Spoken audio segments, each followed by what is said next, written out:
히브리서 12장 18절에서 24절입니다. 히브리서 12장 18절에서 24절 하나님의 말씀이 이러합니다. 너희는 만질 수 있고 불이 붙는 산과 침침함과 흑암과 폭풍과 나팔 소리와 말하는 소리가 있는 곳에 이른 것이 아니라 그 소리를 듣는 자들은 더 말씀하지 아니하시기를 구하였으니 이는 짐승이라도 그 산에 들어가면 돌로 침을 당하리라 하신 명령을 그들이 견디지 못함이라. 그 보이는 바가 이렇듯 무섭기로 모세도 이르되 내가 심히 두렵고 떨린다 하였느니라. 그러나 너희가 이른 곳은 시온산과 살아계신 하나님의 도성인 하늘의 예루살렘과 천만 천사와 하늘에 기록된 장자들의 모임과 교회와 만민의 심판자이신 하나님과 및 온전하게 된 의인의 영들과 새 언약의 중보자이신 예수와 및 아벨의 피보다 더 나은 것을 말하는 뿌린 피니라. 아멘. 오늘 본문을 통해서 히브리서 기자는 지리학적으로 우리의 결승점을 설명합니다. 어떤 지리적인 특징을 가지고 우리의 결승점을 보여줍니다. 조금 더 자세하게 말씀드리면 우리에게 새롭게 바뀐 결승점을 우리에게 보여줍니다. 새롭게 바뀌었다라는 이 의미를 여러분들이 좀 잘 이해해 주셨으면 합니다. 그래서 18절에 보면 이렇게 시작합니다. 너희는, 여기서 말하는 너희는 당연히 히브리서를 받고 있는 성도들, 또한 여러분과 저희가 다 포함된 너희들이죠. 너희는, 예수 그리스도의 자녀들은, 백성들은 18절 그리고 19절 맨 마지막 부분에, 중간 부분에 보면, 19절 중간 부분에 보면 이른 것이 아니다. 그래서 너희들은 이른 것이 아니다 라고 말씀을 하고 있고, 22절에 보면 그러나 너희가 이른 곳은 이라고 말씀합니다. 그래서 이 두 가지 지리학적인 곳을 이 히브리서 기자가 말씀하는데, 한 곳은 시내산이었습니다. 그리고 또 다른 산은 시온산을 우리에게 보여줍니다. 이 시내산과 시온산을 대조하면서 원래 우리의 결승 지점이 어디였음에도 불구하고 우리의 결승 지점이 어디로 바뀌었는지를 히브리서 기자는 말씀합니다. 그래서 너희가 원래는 여기에 이르렀어야 하는데 이제는 새로운 산에 이르렀다라고 말씀을 하십니다.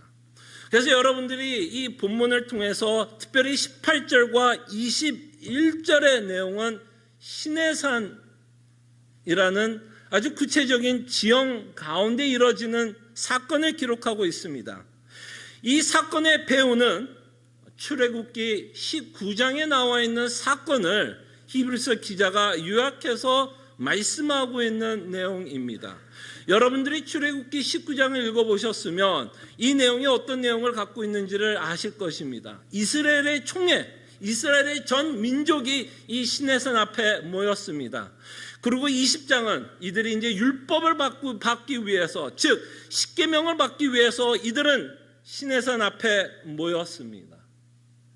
근데 이 시내산의 특징을 여러분들이 19장을 읽어보시면 아실 것이고, 그 특징을 히브리서 기자는 요약해서 우리에게 말씀하고 있습니다. 이렇게 이스라엘 민족이 시내산 앞에 서 있는데 그 광경이 어떠했는지를 기록합니다. 그 광경. 이 산은 그냥 보통 산이 아니었습니다. 하나님이 임재했던 산이었음을 우리는 보게 됩니다. 그래서 이 특징들을 보면 불이 붙는 산이다라고 표현을 합니다. 마치 산불이 나는 것처럼. 그 산불의 그 규모가 어떻게 컸는지는 알 수는 없으나, 여러분들은 혹시 요새 서든 캘리포니아 같은 경우 캘리포니아 뉴스를 보면 산불이 일어나고 있는 모습 한번 영상에 보시기를 바랍니다. 어떠세요? 그 산불이 일어나는 그 광경. 어때요? 어떤 모습일까요? 좀 공포스러운 모습 아니에요? 좀 무서운 광경을 우리에게 보여줍니다. 그래서 산이 붙는, 불이 붙는 산, 그리고 침침하다라고 얘기한다. 그냥 어둡습니다. 그 다음에 흑암, 다시 한번 어둡다라는 것을 강조하고 폭풍, 거기다가 산바람까지 폭풍이 휘어러친다고 말합니다. 그 다음에 나팔 소리. 그래서 나팔 소리라는 건 굉장히 큰 소리가 울려 퍼진다라고 기록하고 있습니다. 그럴 때 이렇게 산에 불이 붙어 있고 침침한 흑암, 폭풍, 이 나팔 소리가 상징하는 것이 무엇일까요, 여러분? 이것은 바로 하나님의 임재를 보여줍니다. 이것을 우리는 좀 이렇게 표현할 수 있죠. 현현, 보이지 않는 하나님이 우리가 이렇게 느낄 수 있는 모습으로 보여지고 있다라고 볼 수 있습니다. 그럴 때 이 하나님의 임재를 기록하고 있는데, 그 하나님의 임재를 기록하는 가운데 이 모습은 상당히 공포스러운 모습으로 기록되어 있다라는 것이 이 시내산이 갖고 있는 특징입니다. 공포스럽고 두려운 광경을 우리에게 보여줍니다. 그리고 그 공포스럽고 두려운 가운데 이스라엘 민족도 그 시내산을 바라보면서, 하나님의 임재를 바라보면서 그들은 하나님을 두려워하고 있는 것을 보게 됩니다. 그래서 이들이 이런 간청을 합니다. 여러분 19장을 여러분 읽어보시면 이런 간청을 해. 이 이스라엘 백성이 무슨 간청을 하냐면, 나 직접 하나님께 말씀을 듣고 싶지 않다. 무슨 얘기예요? 나 이 하나님 무섭다. 이 하나님이 말씀하면 나는 너무너무 무서우니 모세 당신을 통해서 내가 듣겠다라고 말씀을 합니다. 이것을 통해서 이스라엘 백성과 하나님의 어떤 교제가 끊어지고 있는 것도 보게 됩니다. 중보자를 통해서만 그들이 대화를 나눌 수밖에 없는 어떤 현실을 우리에게 보여줍니다. 이것은 굉장히 공포스러운 것이었고 두려운 것이었습니다. 근데 이것이 더 두렵고 공포스러운 건 뭔지 아십니까?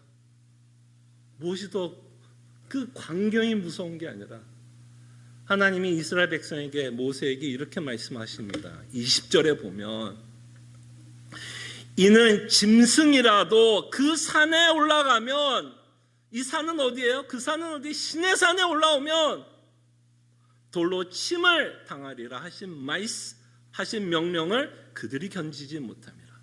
무슨 말이에요? 돌로 침을 당하리라. 어떤 상징적인 의미일까요, 여러분? 그 산에 올라오는 모든 짐승을 하나님이 뭐 하시겠다? 죽이겠다라고 말씀합니다. 그때 짐승만 죽이겠다는 얘기예요, 사실. 이게 뭐의 경고일까요? 너희들이, 이스라엘 백성들이 시내산에 올라오는 순간 나는 너희를 죽일 수밖에 없다라는 겁니다. 이게 무슨 얘기일까요, 여러분? 하나님이 이스라엘 민족 구원하지 않았어요? 그죠? 애굽에서 구원하지 않았어요? 지금 불과 몇 달 후에 사건을 기록하고 있습니다. 하나님이 정말 약속하셨고 사랑했기 때문에 그들을 구원해내셨어요. 근데 시내산 앞에 모였고 이들은 율법을 받으려고 합니다. 십계명을 받으려고 합니다. 그러나 하나님은 이들 앞에서 공포스럽고 두려운 존재로 쓸 수밖에 없고, 그렇게 해서 애굽을 구원하셨던 하나님이 이들이 자기 앞에 나타나면, 자기 앞에 쓰면 하나님은 그들을 죽일 수밖에 없다라고 말씀합니다. 정말 이럴 땐 옛날 제가 들었던 가요가 생각이 납니다. 가까이 하기에는 너무나 먼 당신의 모습을 기록하고 있는 것 같아요. 정말 애굽에서 구원은 했지만 가까이 오면 올수록 하나님은 이스라엘 민족을 죽일 수밖에 없었다라는 것을 저희들은 보게 됩니다. 뭐가 문제일까요, 여러분? 뭐가 문제였기에 이 하나님 앞에서 이들은 두려워할 수밖에 없었고, 너무 두려운 나머지 나는 하나님의 말씀을 직접 듣고 싶지 않고 모세 당신을 통해서 듣고 싶고, 도대체 무엇이 문제였길래 하나님이 애굽 땅에서까지 이스라엘 백성을 구원해 내시기까지도 했는데, 막상 시내산 앞에서 자기 앞에서 나오려고 하는 백성들에 대해서 강한 경고를 하고, 너가 내 앞에 서면 내가 너를 죽이겠다라고까지 이야기를 하십니까? 뭐가 문제인가요, 여러분? 뭐가 여전히 해결이 안 되고 있는 모습을 우리에게 보여주고 있나요? 이 애굽으로부터 구원은 받았지만 여전히 해결이 안 되고 있는 문제가 있지 않습니까? 도대체 무엇이 문제였을까요? 이스라엘 민족이 갖고 있었던 문제가 무엇이었기에 하나님이 이스라엘 민족을 죽일 수밖에 없는 관계를 갖고 있나요? 그때 여러분들은 이미 알 것입니다. 이 광경은 여러분들과 제가 너무나 잘 아는 사도 바울의 식으로 말한다면 죄의 삭은 사망이다라는 것을 보여줍니다. 여기서의 문제는 하나님이 문제도 아니었고요. 신의 산이 문제도 아니었고요. 여기서 문제는 이스라엘이 문제였습니다. 이스라엘이 문제였어요. 거룩한 하나님 앞에 이스라엘은 서 있을 수가 없었습니다. 네, 여러분, 분명히 히브리서 기자는 너희는 이곳에 이르지 않았다라고 말씀을 하고 있습니다. 네, 원래 이 시내산의 내용은 사실은 무엇이 내포되어 있는 내용인가요? 원래는 무슨 내용이 내포되어야 되는 내용인가요? 우리가 이스라엘이었다라는 겁니다. 이걸 놓치시면 안 돼요. 이걸 놓치면 히브리서 12장 18절에서부터 24절은 우리와 전혀 상관이 없습니다. 이스라엘이 나와 상관이 없다면 이 내용이 나하고 어떻게 적용이 됩니까? 하나님이 이스라엘 백성을 사용하는 이유가 있다면 이것이 전 인류의 운명이었다라고 우리에게 말씀하십니다.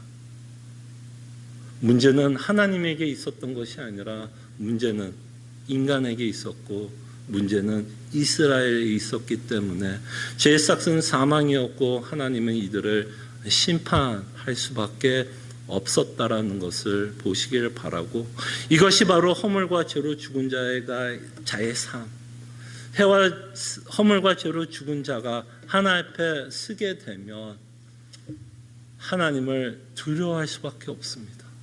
그 거룩함 앞에 우리의 양심은 끊임없이 하나님 앞에 두려움을 느끼게 하고 하나님은 끊임없이 우리를 심판할 수밖에 없다라는 것을 보게 됩니다. 이스라엘의 역사는 여러분과 나의 역사입니다. 이것을 놓치지를 않기를 바랍니다. 조금 됐죠. 한동안 뭐 이렇게 표현해도 될까요? 복음성가가 좀 유행했던 노래가 하나 있었습니다. 굉장히 선풍적인 인기가 있었던 복음성가가 하나 있었는데요. 아마 여러분들도 익숙한 복음성가일 거고 여러분들도 이 복음성가를 많이 불렀을 거라고 생각을 합니다. 뭐 어떤 노래였냐면요. 당신은 사랑받기 위해서 태어난 사람. 여러분 다 불러봤죠? 그리고 아마 여러분들도 저도 참 좋아했던 복음성가였습니다. 기분을 굉장히 좋게 해요.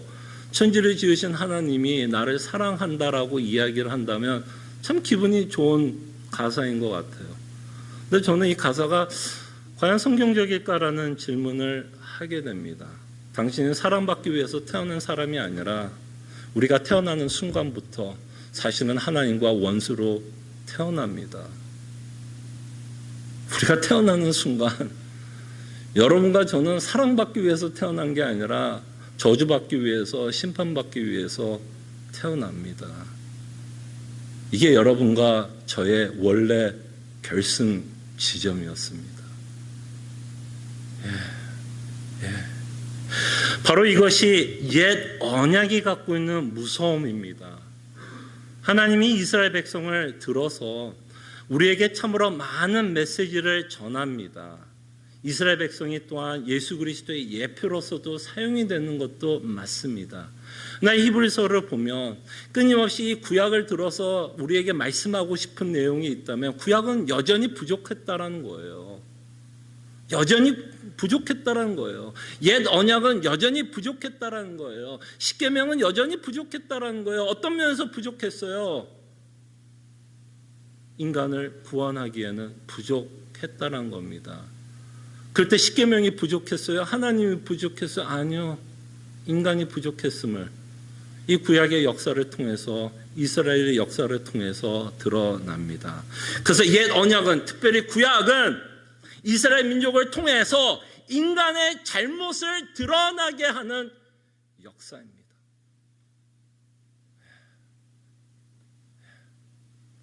그럴 때 이스라엘의 역사를 보면 이들은 한 번만 노예가 되는 것이 아니라 한 번 더 노예가 됩니다. 그죠? 망해버립니다. 그때 여러분 그 망한다라는 그 이야기가 뭐 지정학적으로 정치적으로 이스라엘 민족이 약했기 때문에 바벨론에게 망한 사건이 아닙니다. 하나님은 바벨론을 사용하셔서 이스라엘을 심판하고 있는 내용입니다. 이게 누구 이야기예요? 이게 누구 이야기예요? 여러분과 저의 오리지널 원래 이야기였습니다. 그래서 이 옛 언약은 우리에게 끊임없이 인간은 스스로 구원할 수 없다. 구원에 있어서는 인간은 무력한 존재다. 인간의 잘못을 보여줍니다. 그러나 우리가 보고 있는 구절은 당연히 이렇게 끝나지 않아요. 우리가 봤던 시내산의 사건도 이렇게 얘기죠. 너희가 잃은 곳은 여기가 아니야. 원래 여기였는데 여기가 아니야. 이제 여기가 아니야. 그래서 22절부터 여러분 성경에 보면 여러분 접속사를 잘 읽으셔도 무슨 내용을 갖고 있는지 알아요. 딱 두 가지 접속사만 알고 있으면 돼요. 그러나 그러므로. 그러나 그러므로. 그러나는 뭘까요? 그러나 앞에 있는 내용은 뭘까요?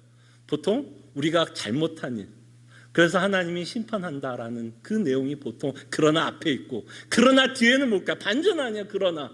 그러나 우리가 그러함에도 불구하고, 원래 그랬어야에도 불구하고, 그러나 하나님의 의가 나타났고 예수 그리스도가 나타났음을 우리에게 말씀하고 있고, 그 다음에 또 하나 접속사가 뭐라고요?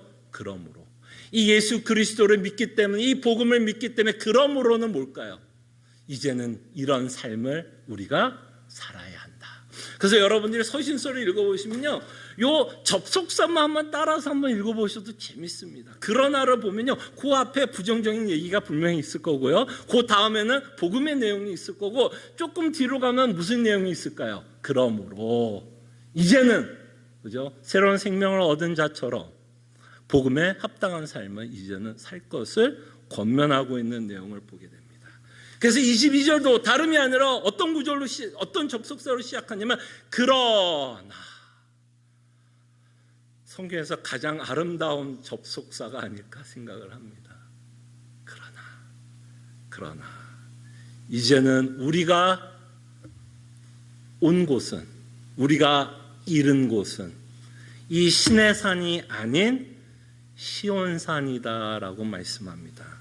그러나로 시작하면서 히브리서는 이 산을 가지고 우리에게 복음을 전하기 시작합니다.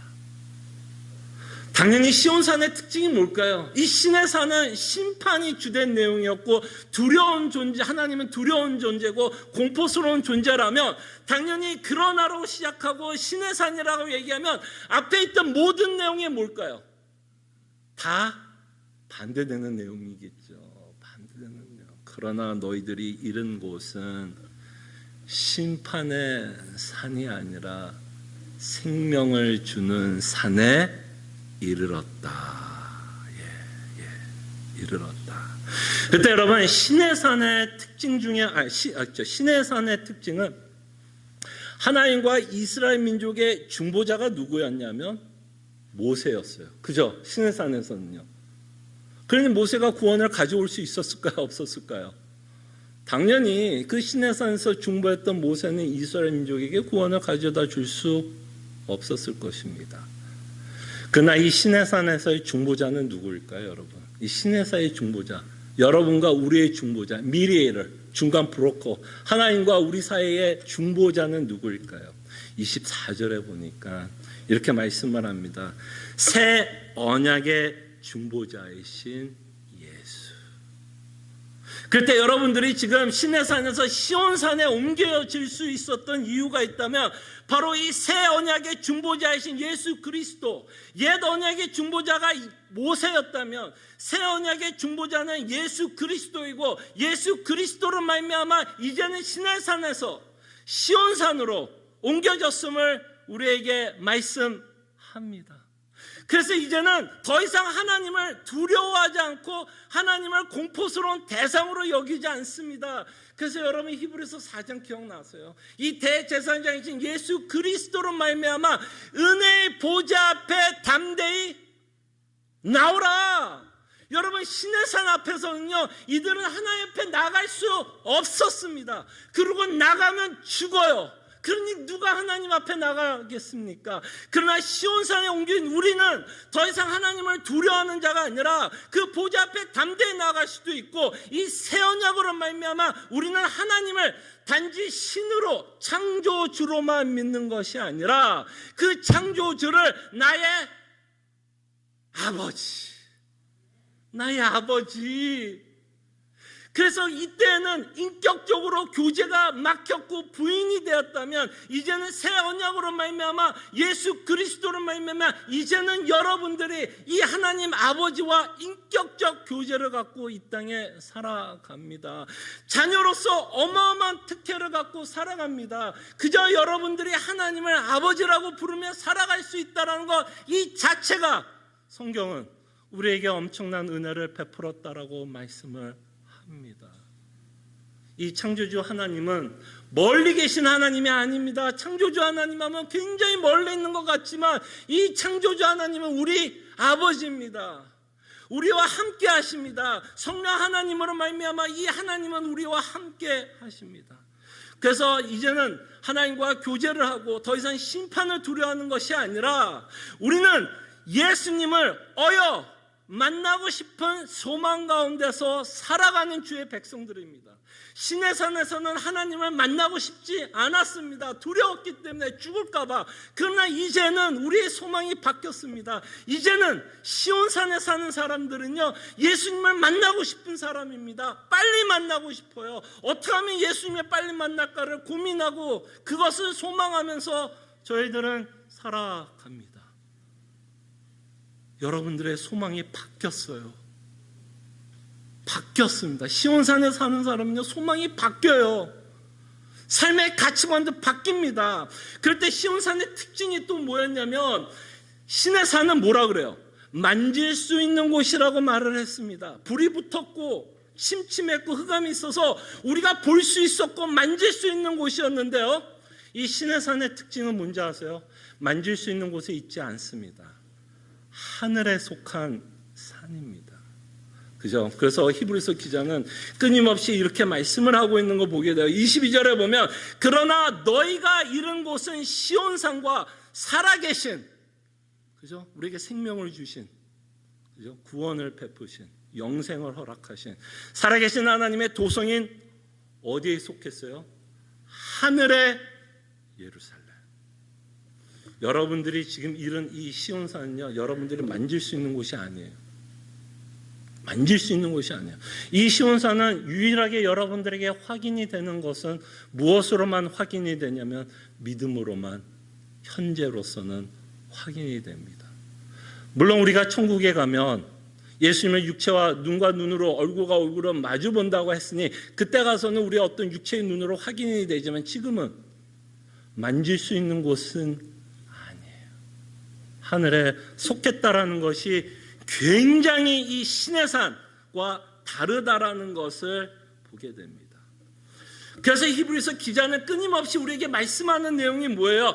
믿음의 눈을 들어 하늘의 도성, 하늘의 예루살렘, 하늘의 시온산만을 바라보면서 경주할 것을 우리에게 말씀하십니다. 여러분, 이것은 굉장히 중요한 내용을 갖고 있습니다. 여러분, 이 하늘의 예루살렘의 이 내용은 너무너무나 중요한 내용을 갖고 있어요. 왜 이게 중요한지 아세요? 이 하늘의 도성, 이 하늘의 예루살렘, 하늘의 시온산은 하나님의 계획을 우리에게 말씀합니다. 하나님의 계획, 여러분, 하나님이 여러분들이 향한 계획이 뭘까요, 여러분? 이 땅에서 영원히 사는 것을 계획했을까요? 하나님이 이 세상을 창조하시고 이 땅에서 영원히 사는 것을 여러분 계획했을까요?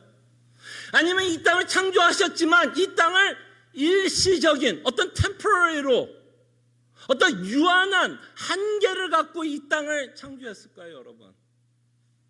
하나님이 처음부터요, 이 땅을 창조했을 때 한계를 갖고 창조했습니다. 일시적인 곳이었어요. 일시적인 곳이라는 게 너무너무나 중요합니다. 만약에 하나님이 하나님의 도성을 계획하지 않았다라면 예수님이 제자들에게 이 말을 할 필요가 있을까요? 예수님이 뭐라 그러냐면 요한복음 14장을 보면 이제 자기가 죽을 것을 말씀하고 그 다음에 이제 부활하고 승천을 하면 뭐를 마련한다라고 말씀하셨어요. 이 땅에서 벨브에서 페드로웨에서 바텔에서 너희들이 살 집을 예수님이 만들어줄 것을 말씀해요. 그 집이 어디예요? 그 집이 이 땅이에요? 여러분들이 살고 있는 그 주소가 여러분들의 집입니까? 아니에요. 예수님이 승천하셔서 집을 지어서 여러분들과 제가 살 집을 짓고 있다면 이 일이 그냥 우연하게 예수님이 갑자기 죽기 전에 생각해보니까 얘네들을 데리고 좀 천국 가서 살면 참 좋겠네 해서 그때 즉흥적으로 예수님이 말씀하신 걸까요, 여러분? 어때요? 즉흥적이었을까요? 아니면 이것이 또 하나님의 어떤 섭리 안에서 계획했다라고 우리는 생각할 수 있을까요? 당연히 이것이 하나님의 계획 안에 있었죠. 하나님은 여러분들을 이 땅에 태어나게 해서요, 이 땅에서 영원히 살 계획을 하신 적이 없어요. 이 땅은 다만 하나님이 선택한 백성을 부르는 곳입니다. 하나님이 영원히 살 그 선택한 하나님의 백성을 그리스도를 통해서 부르는 곳이 이곳입니다. 하늘의 도성을 바라보면서 살 것을 말씀하고 있습니다. 이것이 하나님의 계획이에요. 당신은 왜 태어났는지 아세요? 당신은 왜 예수님 믿게 하셨는지 아세요? 그 복음성가를 좀 개사를 한다면 천국 살게 하기 위해서 누구를 통해서? 그리스도를 통해서, 새 언약의 중보자이신 예수 그리스도를 통해서. 만약에 여러분들이 이걸 믿는다면 여기서는 어마어마한 적용이 생깁니다. 우리가 살 곳이 하나님의 나라이기 때문에 어떤 적용들이 나오게 되나요, 여러분? 왜 성경은 끊임없이 이 땅을 바라보지 말라고 이야기를 할까요, 여러분? 왜 성경은 끊임없이 하나님이 이 세상 창조하지 않았어요? 하나님이 가장 아름답게 이 세상을 창조하지 않았겠습니까? 그럼에도 불구하고 왜 하나님은 이 땅을 보지 말고 이 땅에 먹음직하고 보암직한 거 보지 말고 하늘의 도성, 하늘의 예루살렘, 하늘의 시온산만을 바라보면서 뛸 것을 우리에게 요구할까요? 하나님이 이 세상을 창조했음에도 불구하고 왜? 하나님의 계획이 이 땅이 아니기 때문입니다. 그리고 문제가 어디에 있냐면 이 땅이 보암직하고 먹음직스럽고 이 땅이 자랑스럽게 여겨지면 질수록 믿는 우리에게 큰 문제점이 생깁니다. 어떤 문제가 생길까요? 어떤 문제가 생길까요? 이 땅이 먹음직스럽고 보암직하면 보암직할수록 먹음직스러우면 먹음직스럽고 이 땅에 미련을 가지면 가질수록 믿는 성도들의 문제가 뭔지 아세요? 하늘의 도성을 못 보게 됩니다. 이것 때문에 하나님이 시비를 거는 거예요. 하나님이 만든 땅에 대해서 왜 여러분들이 즐기지 못하게 하겠습니까? 뭐가 아쉬워서 하나님이. 그러나 우리가 갖고 있는 죄성 때문에 끊임없이 이 땅이 먹음직스럽고 보암직하면 이 땅을 자랑스럽게 여기고 이 땅의 것을 추구하는 순간 우리는 하나님의 계획을 망각하기 때문이에요. 그러니까 우리의 기도 제목도 끊임없이 이 땅의 것만을 위해서 기도하게 됩니다. 자, 오해하지 마세요. 그거 기도하지 말라는 이야기 아닙니다. 하나님의 아버지이기 때문에 여러분들의 아픔을 왜 모르고 여러분들이 이 땅에 필요한 거 원하는 거 왜 모르겠습니다. 왜 모르겠어요. 그러나 우리의 기도 제목이 우선순위가 이 땅이면 그 말은 더 우리가 하나님의 나라를 바라보지 못하고 있는 우리의 모습일 수도 있어요.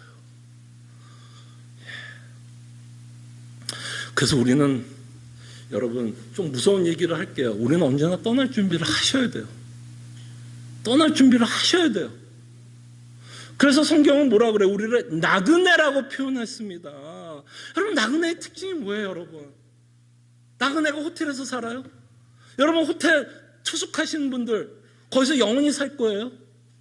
여러분 호텔에 들어가서 체크인하면서 야 이게 우리 집이구나 하면서 들어가서 투숙한 사람이 어디 있어요? 그게 5성이든 6성이든 뭐 제주도 뭐 롯데호텔 뭐 여기 리츠칼튼 뭐 5성 6성 호텔이라도 여러분들이 투숙하면서 나는 여기서 영원히 살 거야 하고 투숙한 사람이 있어요?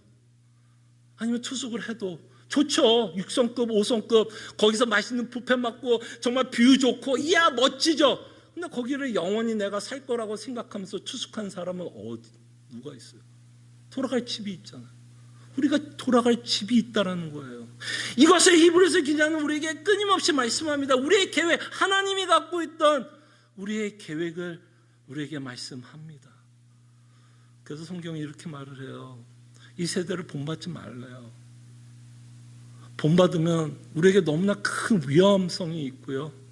너무나 큰 해가 있기 때문에 이 세대를 본받지 말라라고 이야기하고 이 세대를 본받는 것만큼 하나님의 도성은 흐릿흐릿하게 보여집니다. 우리가 하나님의 나라에 대한 소망이 없는 이유 중에 하나는 우리가 그토록 하나님의 나라를 묵상하지 않는 이유는 어쩌면 우리가 하나님의 나라를 몰라서가 아니라 어쩌면 우리의 가치관이 우리의 생각이 여전히 이 땅에 머물고 있기 때문에 우리가 하나님의 나라를 묵상하지 않고 살아가는 자일 수도 있습니다. 그럴 때 누가 이 시온산에 살 사람인가요, 여러분? 시온산에 누가 살아요? 여기에 보면 온전하게 된 의인의 영들이 시온산에서 산다라고 말합니다. 이 온전하게 된 의인의 영들이 누굴까요? 무슨 귀신들이 산다는 얘기예요? 그런 얘기 아니죠. 누구예요? 의인들의 영. 누가 의인입니까? 누가 의인이에요? 바로 새 언약 가운데 살아가는 자. 여러분 새 언약이 주는 가장 큰 위로와 은혜가 있다면 뭐죠? 히브리서를 통해서 여러분 히브리서 8장을 읽어보시면 끊임없이 새 언약이 주는 가장 큰 은혜는 내가 다시는 너의 죄를 기억하지 않겠다라는 겁니다. 그 말을 사도 바울의 식으로 이야기하면 그리스도 안에 있는 자에게는 정죄함이 없다라는 얘기고, 다시 한번 사도 바울의 식으로 이야기하면 그리스도로 말미암아 우리는 어떤 자일까? 의로운 자. 바로 새 언약의 은혜를 받고 있는 자들이 이곳에 살 사람들이에요. 영원히 살 사람들입니다. 그러면 우리의 생각은 끊임없이 어디를 바라봐야 될까요? 어디를 바라봐야 될까요? 하나님의 나라. 여러분 혹시 미국에 처음 와서 집을 사보신 분, 아니면 지금 집을 갖고 계신 분, 집을 산 날 어떠셨어요, 여러분? 뭐 그 다음날 이사하나 보다 하고 그냥 이삿짐 들고 집에 들어갔어요? 아니면 한번 꿈을 꿔봤어요? 야, 드디어 내가 그 집에 들어가는구나. 뭐 벌써 너무 오래되어서 그 감흥이 좀 사라졌을지는 잘 모르겠으나 첫 집에 미국에 와서 이민자로 와서 그 첫 집을 사서 들어갔을 때 그 집에서 내 가족들과 이 땅에서 산다고 생각했을 때 참 가슴 벅차지 않았어요? 근데 이건 더 가슴 벅찬 거 아니에요? 하나님의 나라에서 예수님과 함께. 여러분 천국 가면 좀 만나고 싶은 사람 없으세요? 저는 천국 가면 진짜 만나고 싶은 사람이 되게 많아요. 너무너무 많아요. 정말 어떻게 생겼을까? 당연히 천국 가면 예수님 만나는 게 뭐 첫 번째겠죠. 예수님이 이렇게 생겼구나. 그림상으로 보니까 뭐 수염도 많고 빼째 마르고 막 이러는데 직접 보니까 이렇게 안 생기셨네. 예수님만 뿐만 아니라 정말 믿음의 선진들, 히브리서에 기록된 믿음의 선진들 만나고 싶지 않으세요, 여러분?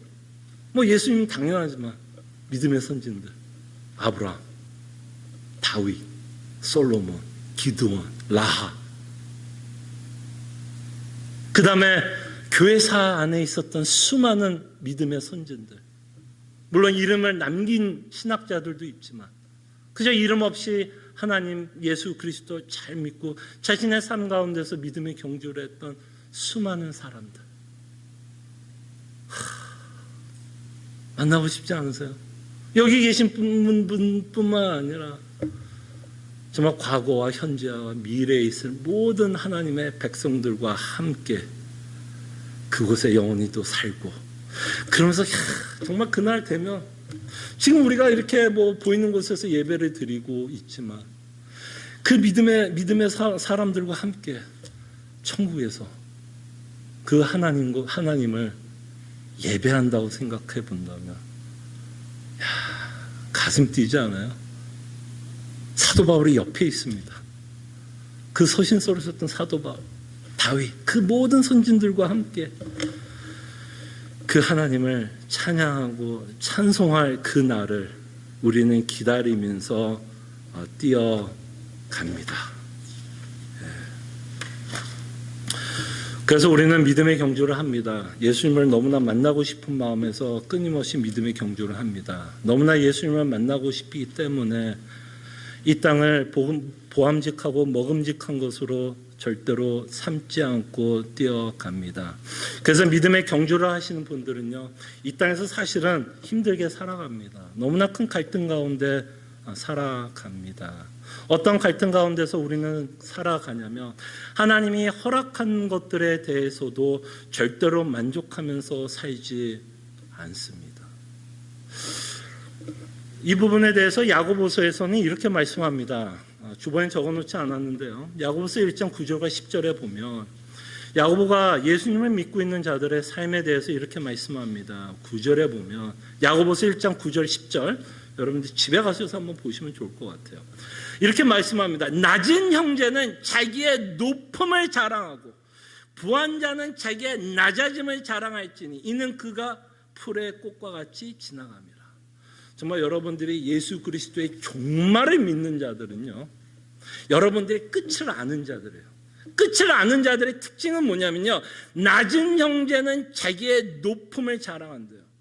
여러분, 이 야고보 시대, 이 사도 시대는요, 믿는 자들은 굉장히 천한 삶을 살았습니다. 경제적으로도 굉장히 가난했고요, 업신을 받았고요. 그 다음에 여러분들이 잘 아는 것처럼 이들은 어마어마한 핍박을 받고 살아갔던 자들입니다. 자, 그럴 때 여러분들이 하나님의 나라를 소망하면서 살아가는 자들의 모습이 어떤 모습으로 실질적으로 나타나는지를 야고보가 말씀하는 거예요. 하나님의 나라를 소망하면서 사는 자들은요, 낮은 자는 자기의 높음을 자랑하면서 살아갑니다. 여러분들이 인생을 살아가면서 이렇게 생각해 보신 적 있으세요? 내 인생은 너무 불쌍해. 여러분 그렇게 생각해 보신 적 있으세요? 사람들과 비교하고 교인들과도 비교했을 때 내 인생은 참 초라해. 왜 나는 내가 하고 싶은 거 하나도 못하면서 살까? 왜 내가 원하지 않는 삶을 살아야 할까? 왜 나는 내 꿈을 이루면서 살지 못할까? 왜 내 인생을 이토록 지지를 맞고 궁상 맞으면서 나는 살아가야 될까? 남들은 다 행복하게 사는 것 같은데 왜 내 삶은 이럴까? 라고 생각하면서 여러분들이 살아간다면 여러분들은 하나님의 나라에 대한 소망을 갖고 살아가는 자들이 아니에요. 무슨 말인지 알겠어요? 여러분들이 하나님의 나라의 소망을 갖고 사는 자들은요, 이 세상의 잣대로 가지고 나를 평가하지 않습니다. 지금까지 말했던 그 잣대는 누구의 잣대예요? 내가 너무 불쌍한 것 같아. 내 가족은 왜 이래? 나는 지지리도 못난 것 같아. 불쌍해, 초라해. 자기 연민에 빠지는 그 잣대가 누구의 잣대예요? 하나님의 잣대예요? 인간이 만든 잣대예요? 인간이 만든 잣대 때문에 우리가 쓰러지는 거 아니에요. 자기 연민에 빠지는 거 아니에요. 그러나 우리는 낮은 자라도 우리가 자랑할 수 있는 이유가 뭘까요? 낮은 자라도 우리가 자랑할 수 있는 이유가 있다면 바로 하나님의 나라에서 영원히 하나님과 살 거기 때문에 자랑할 수 있다는 겁니다. 우리 가운데 혹시 자기 연민에 빠지는 자들 있죠. 자기 연민에 빠지는 자들. 그럼 여러분들이 믿고 있는 예수님도 여러분들이 불쌍하게 만드는 거예요. 다시 한번 말씀합니다. 자기 연민에 빠지는 자들은요, 우리가 예수님과 뭐 했죠? 연합한 자들 아니에요. 내가 불쌍해지면 내가 믿고 있는 예수님도 불쌍하게 만드는 거예요. 그때 성경은 이 세상의 잣대에 의해서 우리는 낮은 자로 보일 수는 있어요. 네, 불쌍해도 보일 수 있어요. 그러나 성경은 뭐라 그러는지 알아요? 자랑할 게 너무 많다라고 이야기합니다. 성경은 오히려 예수 그리스도를 믿고 새 언약 가운데 살아가는 자들을요, 최고의 복을 받고 살아간다는 사람으로 말씀하십니다. 그래서 낮은 자는 앞으로 있을 하나님의 나라 때문에 끊임없이 자랑하면서 기쁨으로 살 수 있고요, 가진 자들은, 부한 자는 자기의 낮아짐을 자랑할 것을 말합니다. 왜 부한 자들에게 야고보가 이렇게 얘기할까요? 부한 자들, 이 땅에서 하나님이, 우리가 아직은 핍박이 없잖아요, 그죠? 그렇기 때문에 이 미국이라는 땅에서, 그죠? 자본주의라는 땅에서 그래도 남들 상대적으로 좀 누리면서 살 수 있을까요? 없을까요? 누리면서 살 수 있어요. 그럼에도 불구하고 왜 야고보는 부한 자는 자기의 낮아짐을 자랑할 거라고 얘기할까요? 왜? 이 모든 것들이 뭐 할 거니까? 다 없어질 것이기 때문에. 그래서 야고보는 이렇게 말합니다. 부한 자는 자기의 낮아짐을 자랑할지니 이는 그가 풀의 꽃과 같이 지나갑니다. 자, 오해하지 마십시오. 하나님께서 섭리 가운데서 여러분들의 허락한 물질이 있을 거고, 자녀가 있을 거고, 사업도 있을 거고, 너무나 감사한 제목이 있을 것입니다. 그렇죠? 근데 우리는 그것에 대해서 감사는 할 수 있습니다. 감사하십시오. 그러나 우리는 절대로 그것에 만족하면서는 살 수 없습니다. 왜 만족이 안 될까요? 마치 이런 거죠. 죄송합니다. 음식 얘기를 해서. 이 스테이크, 여러분 혹시 스테이크 좋아하세요? 고기? 이 고기에도요, 품질이 굉장히 다양하다고 얘기합니다. 잘 모르겠어요. 하여간 종류가 많대요. 근데 진짜 맛있는 거를 먹어본 자들은요, 그거보다 덜 떨어진 거를 먹으면 만족할까요? 만족하지 않을까요? 진짜 맛있는 와규, 한우. 아세요, 와규? 아시는 분들이 있네. 일본 한우입니다. 한우 진짜 맛있는, 막 기름이 짜자자자 흐르면서 그냥 입에 딱 넣으면 그냥 사르르 녹는 그 고기를 맛본 사람들은요, 코스코 고기도 품질 되게 좋다고 얘기합니다. 코스코 고기도 싸지 않아요, 그죠? 근데 그거 먹어도 만족이 될까요, 안 될까요? 그거를 먹는 것이 감사한 일일까요? 감사하지 않는 일일까요? 감사한 거죠. 내가 내 돈을 갖고 코스코 고기 가서 리바이를 그 30불 40불 하는 걸 내 돈 주고 사서 먹을 수 있다면 감사하죠. 그러나 그거에 만족할 수 있을까요? 없을까요? 절대로 만족할 수 없어요. 왜? 나는 한우를 먹어봤거든. 와규를 먹어봤거든. 이 그리스도의 은혜를 맛본 자들은요, 이 땅의 것에서 감사하지만 절대로 만족할 수도 없고요, 절대로 그것이 자랑도 왜?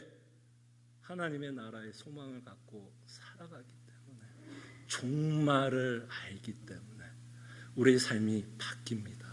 바뀌어요. 그래서 여러분, 낮은 자들이 있습니까? 지금 살아가는 게 힘드세요? 힘들죠. 팬데믹이 없어도 힘든데, 그죠?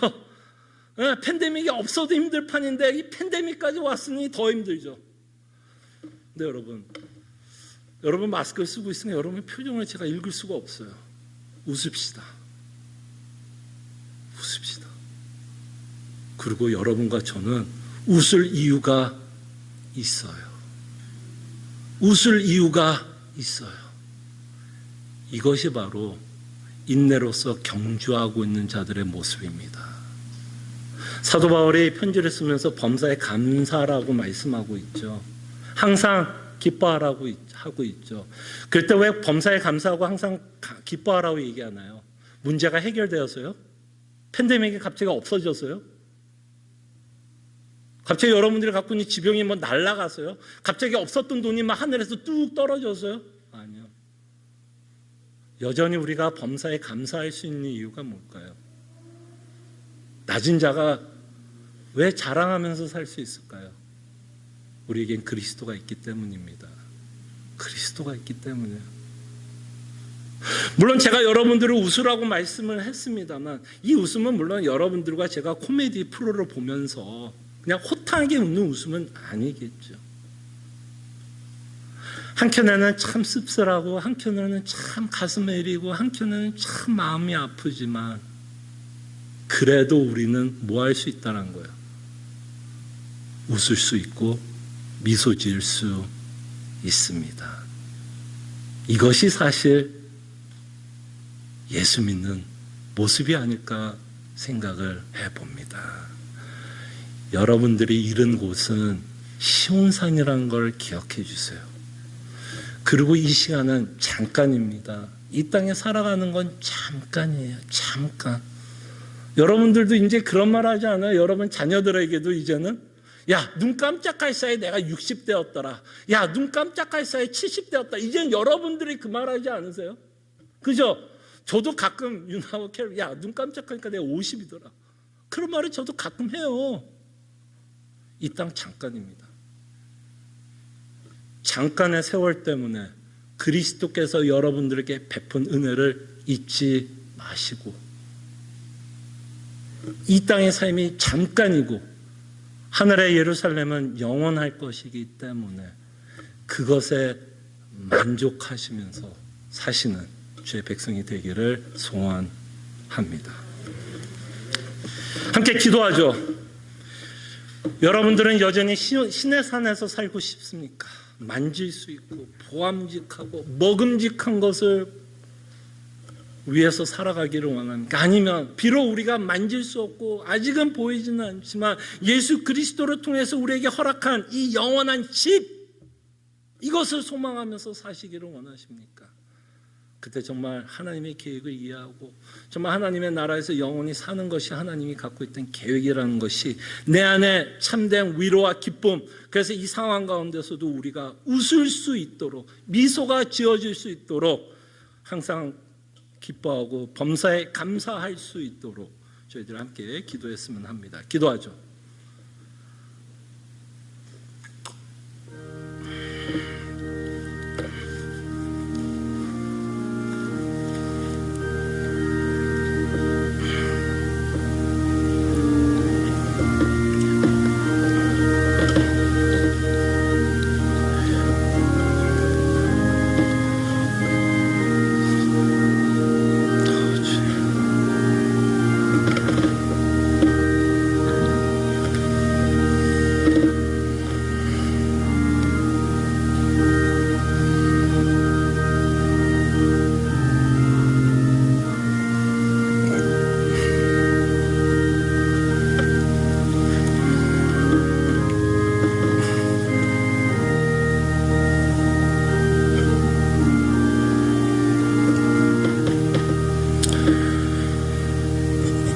주님, 우리에게 믿음을 주시고 복음을 믿게 하시며 하나님의 나라를 바라보며 소망을 갖고 살아가게 하심에 감사드립니다.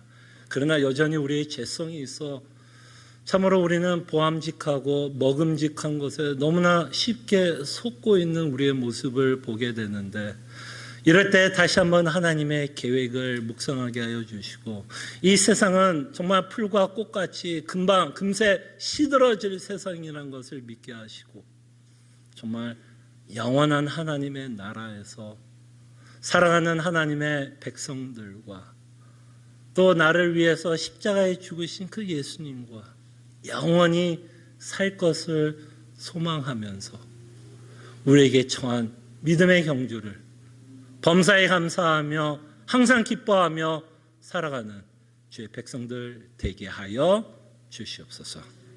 감사하고 살아계신 예수 그리스도의 이름으로 기도합나이다. 아멘.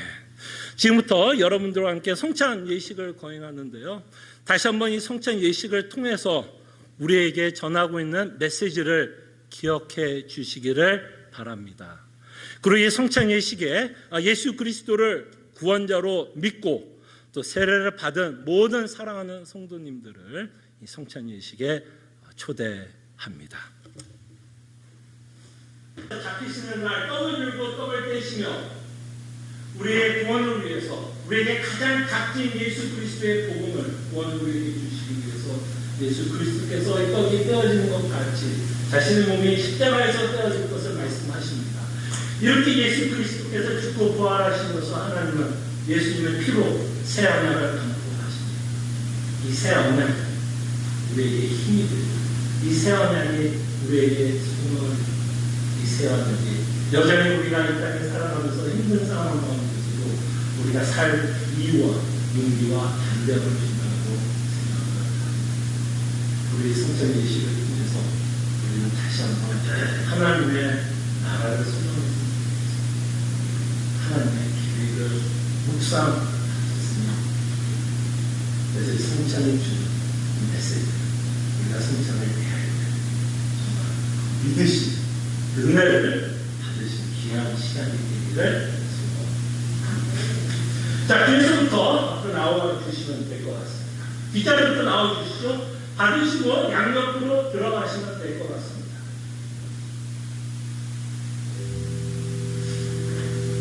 일어나셔서 찬송가 288장 찬송합니다.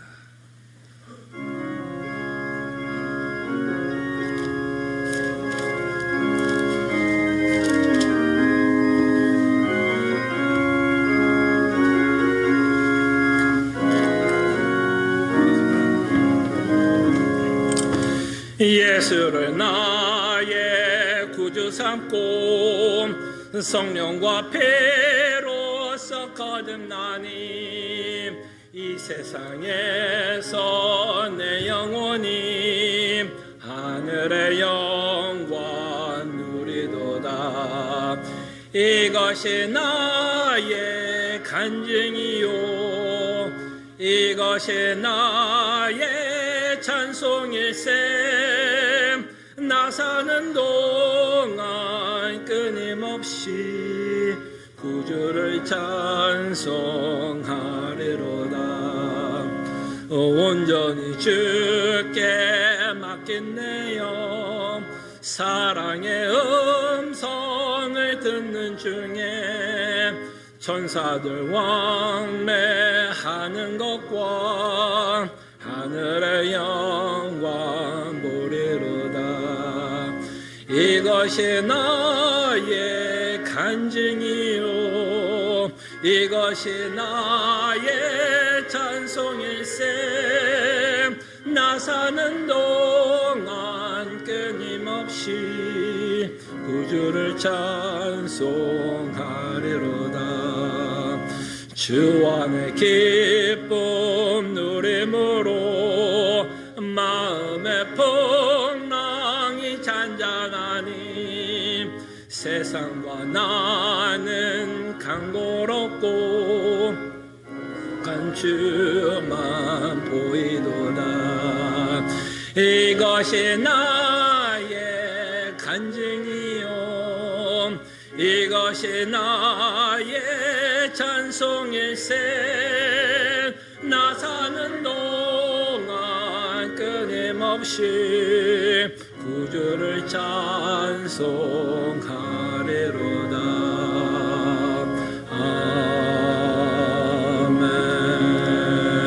아멘. 하나님의 백성들이여, 하나님이 주시는 축복의 말씀, 위로의 말씀 믿으시기를 바랍니다. 능히 너희를 보호하사 거침이 없게 하시고 너희를 그 영광 앞에 흠이 없이 기쁨으로 서게 하시리. 곧 우리 구주 홀로 하나이신 하나님께 우리 주 예수 그리스도로 말미암아 영광과 위엄과 권력과 권세가 영원전부터 이제와 영원토록 함께 있을지어다. 아멘. 주님, 정말 낮은 것을 자랑할 수 있도록 또 내가 이 땅에 이룬 것이 있다면 정말 위의 것을 바라보며 살아갈 수 있도록 주님 은혜를 베풀어 주시옵소서. 감사합니다. 주님 은혜를 있으니까 하나님 도와주시옵소서. 아멘. 우리 또 옆에 또 뒤에 앞에 계신 분들 또 눈으로 아쉽지만 눈으로 인사하면서 또 예배에 오신 모든 사랑하는 성도님들 주의 이름으로 환영하고요. 저희가 또 대면 예배하면서 저희 또 이 대면 예배 오랜만에 또 이렇게 사정이 되어서 오신 또 김민희 원사님 뒤에 앉아 계시는데요. 정말 오래간만에 대면 예배하면서 또 찾아오게 돼서 또 감사합니다. 예. 이런저런 사정 때문에 여전히 또 대면 예배에 참석하지 못하시는 분들이 있는데 그분들도 여러분들이 좀 기억해 주시면서 특히 이제 연세 드신 분들은 참석을 못하고 있는데요. 계속해서 좀 기도해 주셨으면 좋겠고요. 또 이 대면 예배가 시작을 했지만 또 건강상 문제로 또 참석하지 못하시는 분들도 많습니다. 지금 코비드 바이러스를 걸려서 못 오시는 분들이 아니라 또 다른 건강상 여러 가지 문제로 못 오시는 분들이 있는데요. 여러분들 좀 이 성도님들을 좀 기억해 주시면 좋을 것 같아요. 김승덕 집사님 계속해서 좀 기억해 주시고 기도해 주셨으면 감사하겠고요. 남궁 숙경 집사님, 성도님 또 기억해 주시고 기도해 주셨으면 좋겠고요. 그 다음에 또 한 분을 좀 업데이트해 드리고 싶은 분은 박경자 권사님입니다. 아마 소식을 들으신 분들도 있겠지만 좀 검사를 하면서 척추에 좀 종양이 있다라는 것이 좀 발견이 되었습니다.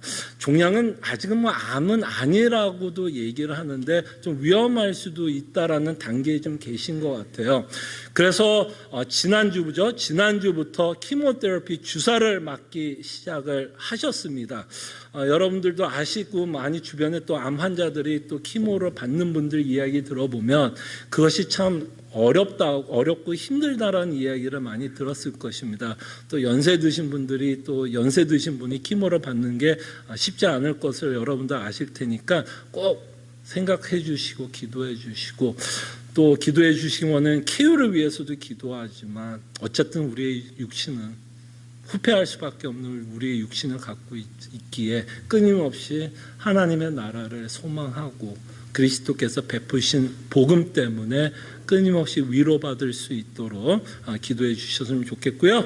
또 이거보다는 severe한 심한 상태는 아니지만 김영민 성도님 좀 기억해 주시고 계속해서 좀 몸이 많이 좀 피곤해지신다고 합니다. 병원에 가서 좀 의사 선생님도 여러 명 만났는데 특별히 이렇게 어떤 병명인지는 찾지는 못하는 것 같아요. 그렇지만 이제 어떤 좋은 의사를 만나서 한 달 동안 약을 드시면 좀 나아질 거라고 이야기는 합니다.